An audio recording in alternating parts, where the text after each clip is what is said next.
বন্ধু বলে ফেল। বিড়ি টিড়ি খাওয়া বাদ দিতে পারিস না?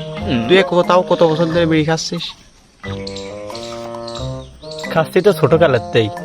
তাও কয় বছর হতে পারে? তাও 8-10 বছর তো হইবে নেই। তুই তো 8-10 বছর ধরে বিড়ি খাস, তাও দিনই কয় টাকার বিড়ি লাগতে পারে? না খালেও তো 1 প্যাকেট লাগেই। খাস না তাও 1 প্যাকেট করে? 1 প্যাকেট তো লাগেই, মাঝে মাঝে 2 প্যাকেটও লাগে যায়। ওরে আল্লাহ, দিনই 1-150 টাকার বিড়ি খাস, তাহলে মাসে 3-4 হাজার টাকার বিড়ি খেয়ে ফুরোস টাকা, তাহলে তোর বছরে কত আসে তারা হিসাব করিনি। ওরে আল্লাহ, তাহলে বছরে তুই 36,000 টাকা বিড়ি খাস, 8-10 বছর ধরে বিড়ি খাচ্ছিস। সে তো গাড়ি করিস, গাড়ি পাগলা। এই 8-10 বছর ধরে বিড়ি না খেয়ে যদি টাকাটা গুছাতি, তাও তোর একটা গাড়ির টাকা হয়ে যেত। তাও ঠিকই বলেছিস। তা তুই বিড়ি খাস? না রে, আমি খাই না, আমার ওইসব আলতো ফালতো নেশা নেই। তুই যে আমার এত জ্ঞান দিচ্ছিস, তুই তো নেশা পানি বিড়ি সিগারেট কিছু খাস না, তা তোর গাড়ি কই?